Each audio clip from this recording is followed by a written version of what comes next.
Thank you, Chairman, and I'd like to welcome our guests here today to speak about the fishing, I suppose, continued fishing crisis as such, and something I spoke at great length at on the Dáil, and I think there was serious errors made on the run up to the Brexit negotiations that has cost us dearly.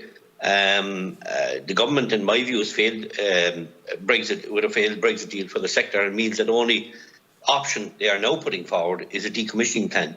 At the heart of this plan is an agenda to allow foreign vessels to take, as far as I'm concerned, to take more fish from Irish waters, while Irish vessels are forced to decommission or remain tied up at ports. And in relation to the decommissioning, and there's a few questions I might ask at the end, I have a statement to read out. I suppose it looks like there's 63.5 million being paid out to those families being forcibly removed from our from the fishing industry, and this has been deducted from 400 million funding given to our government out of the 1.1 billion euro fund paid to Ireland, the EU. So it's a question I might ask later on again. It looks like as if we're ending up on the lower scale of the funding here that's supposed to be coming from this 1.1 billion euro funding, and we end up at 63.5 million, and we're probably going to have the most affected. In summary, we'll say under the Brexit deal, Ireland contributed about 15% of the total value of our total 2020 fisheries quota to the agreement. Proportionally, this is substantially more than that of any other member state impacted, and this represented a disastrous deal for the Irish fisheries. The Minister and the Government completely, as far as I'm concerned, failed to protect the interests of the sector during the negotiations. Other options were not put forward by the Minister or by the Irish Government, no matter how I pressed inside in the Dáil, but other options forward. And it was hugely important that every option was looked at. For example, even the task force report notes that the case was being made by some member states that if the transfers to the UK were evenly divided across each member state with fishing rights, it would involve a 5.8% transfer per member state. The Minister utterly failed to negotiate such a deal. Arguably, this is the worst ever deal negotiated by any minister on behalf of an Irish state. The Irish seafood economy is estimated to be worth 1.22 billion. There are about 16,400 people employed by the industry, which includes ancillary services like productions, people who service fishing boats and net producers. Bordis Gamara, Ireland Seafood Development Agency, says that 400 million is generated through domestic consumption and 263 million through export and imports. And there are 2,030 fishing vessels registered in Ireland as of 2020. Look, I could go on, and in fairness to the industry there, you know all about this, and you had a very peaceful demonstration both in Cork and in Dublin there recently, and you got great support. The people are giving you the support. I still think that when I raised the issue in the Dáil, I get a kind of a kick in the can down the road. Yeah, sure, we'll resolve the court discussions there in 2023 or down the road or whatever. It's like as if to say we'll give them the bit of compensation and we'll get rid of them, and that's the handiest way out. And some of, in relation to the task force, some have kind of agreed with the report. There's a fishing organisation that hasn't agreed with it, and I completely support them. And maybe I might ask Pat Murphy from the Irish Southwest or others, are you happy with the findings of the task force report? Number one, do you feel that the 63.5 million is a fair payout, seeing as it looks like decommissioning is the only answer that the Irish government have? And I suppose the next question is has there been any discussions with the industry over the past 12 months since this disastrous deal was signed for with the industries in relation to negotiations, in relation to the next quota negotiations? I would assume that negotiations would be starting and would be ongoing continuously to try and see, can we win back something? Can they put up a better fight this time, or maybe put up some bit of a fight to start with? I'd appreciate it. Maybe you might be able to answer those questions, please. Okay, thank you, Deputy Collins. Mr. Murphy, and the first questions are addressed to yourself there. Thank you, Chairman, and thanks, Deputy Collins, for understanding the dire consequences that are ahead of us. Yeah, look, to put this in very simple mathematical terms, decommissioning scheme is based on GTs. That's the gross tonnage on board a vessel. There's power on board a vessel and the vessel itself. So they picked one parameter that could get an overall value of what the boat is. So say a boat with 200 GTs, if he's getting 10,000, say, so you can multiply 200 by 10,000 and you have the figure of what that boat is going to get for decommissioning. Now, the report says that they're looking to decommission 8,000 tonnes. And if you multiply that by 12,000 tonnes, it's up to 96 million. And that leaves a shortfall of 31,800,000, I think I put into the report. But just to come back to the reason why we think this is detrimental to our country, not just our fishing industry, this will affect every man, woman and child that lives on our island. So BIM are the ones that do this economic study every year about the industry. So if we're set to lose a third of our boats and we're set to lose a third of our income from those boats, because the 15% figure that you said at the outset, I wouldn't agree with that. I think it's a lot more, and we've lost access to areas of the English coastline, Rockall, where we had a very important fishery, a squid fishery, and that was 5 million. So the sums keep adding up. We don't know whether we can get into cutfish. So these industries and species are lost to us as well, and they haven't been added into the figures. But just to bring it down to figures, we have 16,420 jobs in the industry. If we lose a third of our earning power, then that's 5,500 jobs would follow to lose. We have 560 million worth of exports. That's 560 million euros comes into our country annually from fishing. So if we lose another third of that, then you're down 180 million a year. Now that's a lot of money for the exchequer and our country as an economy to lose coming out of COVID and everything else when we're looking for money for people. So when you say, Deputy, do the figures add up? Absolutely not. And as I said, we put papers into the task force that showed vessels, and vessel owners gave me permission, if needed, to actually name them and put them before the committee of what they paid for boats, and they could show and prove what they had paid to get into the industry. And the average was 14,500, and for the larger vessels, in the tier 1 vessels, it was over 25,000. So to be asked these people to be told that, yeah, you'll take less and you can go, to me is not correct. And I don't think any society should allow that to happen. And when you see in the report, as I said, in the report itself, that 12,000 is the maximum that they're going to pay, and you see that there's only a budget of 63 million, then you can see the intent from the offset. They have no intention of making sure that's that. In actual fact, that's less than 8,000 per GT. And I think that's a poor reflection on our country with the richest fishing grounds, and that we're going to see a third decommissioning scheme to allow, as you said, Deputy, which is happening. There is boats coming from other jurisdictions that are increasing their efforts inside in our waters, making their living inside here, and landing all over the countryside and taking the Irish fish home to benefit their coastal communities. And to me, as a fisherman, growing up all my life, I find this incredible. I've seen in my own village where I fished from Baltimore, where the industry was decimated by previous decommissioning schemes.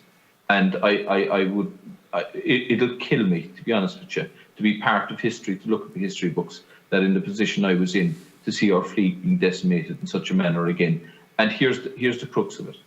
In the report, it says that there's going to be 38 million euros worth of fish back into the fishery if we get what they're looking for, if we get all these boats out, right? What happens if we don't? We still have a shortfall. As I said, 38 million isn't enough.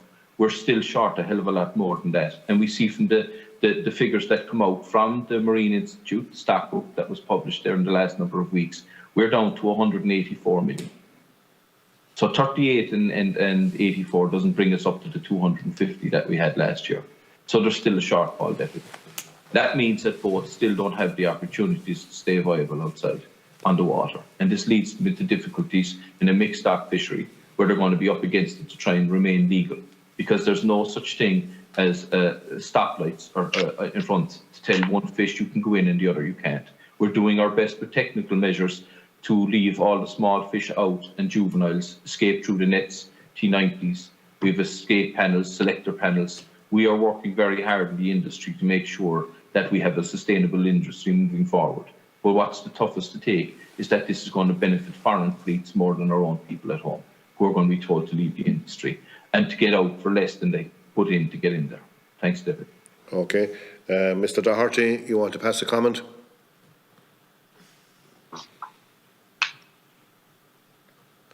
Mr. Doherty.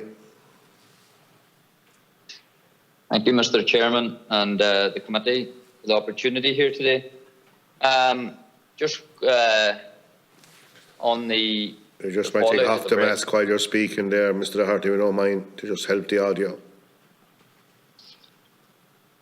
Can you hear me now? Yeah. Yeah. It's just going on the Brexit. I mean, everybody's looking for the figures on it, on how Ireland actually ended up in the position we're in. And it's very simple. There's 183 million of a transfer to the UK going to happen annually. And the Irish industry is on the hook for 43 million of it. And I mean, how we ended up in this position is we are where we are. We have control on what we can do going forward as regards trying to get something back on board and sharing. And it's very simple. It's very easy to see how Ireland was actually thrown under the bus on this as regards Europe. Because if you even take on the mackerel issue, I mean, we're paying on pelagics alone. The Irish industry is paying 40% of the transfer to the UK. And this 40% is actually on an annual basis. And it'll end up on somewhere around the region of 26 to 28 million per year annually. So if you take in a 10-year period, you're talking about 260 to 300 million that's going to be sucked out of the economy in Ireland. And that has a massive impact on jobs in the coastal communities that we all live in. And I mean, it's imperative on the government that they go back to Europe, show the facts of the figures to the European colleagues, and get some burden sharing back for our industry. Because the amount of money that's been taken out, and if you take the whitefish industry as well, even in Donegal to go along with the pelagic, there's probably out of the 43 million that Ireland's losing, there's probably 25 million of it being sucked out of Donegal alone. And I'm not just prioritising Donegal, because the prawn men have lost on the east coast, and all the coastal communities on the south and on the west coast have lost as well. But we're talking hundreds of millions here being lost in these coastal communities and on the next 10 years. And if we had an announcement tomorrow of some companies coming into these coastal regions and setting up new industries that would actually put hundreds of millions into the economy over the next 5 to 10 years, it would be the biggest story, and it would be a great story if it would materialise. But here we have an industry that's already here and has been here for decades. And all it needs is the support to continue. And burden sharing should be coming from that, from the likes of our Taoiseach, our Minister for Foreign Affairs, and our Minister.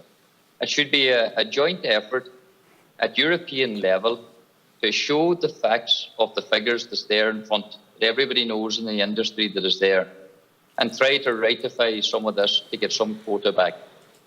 And if you even look on mackerel, what the situation that's going on in 2021 in the North Atlantic with the coastal states, I mean, this is just a smash and grab of the quota. It can't be dressed up in any other way. It's a smash and grab. And in fact, it's been a smash and grab of the quota since 2010. And we in the industry are disillusioned, to say the least, when the whole way through this year of 2021, on the back of the Brexit fallout, where we've given away 21,000 tonnes of mackerel, and where you have other nations, that makes up 40% of the mackerel transfer as regards the transfer from Europe to the UK. And you have countries like Denmark who've only given away 3 or 4 million, and we've given away 27 million. And these countries in the North Atlantic that have increased their quota this year by 55%, there hasn't been one statement from the likes of our Taoiseach. And yet, on fisheries matters, when you see the likes of France, the likes of Macron, the President of France, can quite easily come in and speak for his industry. And I mean, I think it's time that we have the highest politicians in the land in Ireland. They need to start speaking up and highlighting what's going on in 2021 as regards the mackerel, which is our main fishery in Ireland. And the countries that's increasing their 55%, as Sean said earlier, you're talking 100,000 tonnes. And by the time this Brexit transfer is over in 2026, Ireland's quota will probably be somewhere south of 50,000 tonnes in total. And you have countries like Iceland in 2010 only had 2,000 tonnes of mackerel. And now they're fishing 160 to 170,000 tonnes of mackerel per year. Faroes 145,000 tonnes, Greenland 60,000 tonnes, and Russia are somewhere in 100,000 tonnes. And Norway 300,000 tonnes. So, and then we can't even get the European Commission to make a statement on this matter in 2021 and call them out and use the tools at their disposal, like sanctions, to actually stop them. There's a wall of silence on this, and this is going to have a direct effect going forward for our industry as regards the future quotas we're going to get for their reckless behaviour this year on the mackerel, because the stock won't take this overfishing that they're doing. So everything they do in the North Atlantic is a direct consequence on us here in Ireland. And it's very ironic that, and from an Irish context, the mackerel stock actually spawns in Irish waters, migrates north and comes back on an annual basis. And yet we're going to have one of the tiniest quotas out of all these coastal states, who, by the way, catch it all this last few years, and especially it's been highlighted this year, catch it all in international waters. So it's imperative that our government works with its European colleagues to get these coastal states that they only can catch 10% of this quota in the international waters, because this is where they're catching all this quota. They're not catching any tonnes this year in their own waters, and yet now they're catching hundreds of thousands of tonnes of the stock and putting the stock at risk, which will have a direct effect on our industry on the back of the Brexit. Thank you. I'd just like to say that. Thank you. Thank you.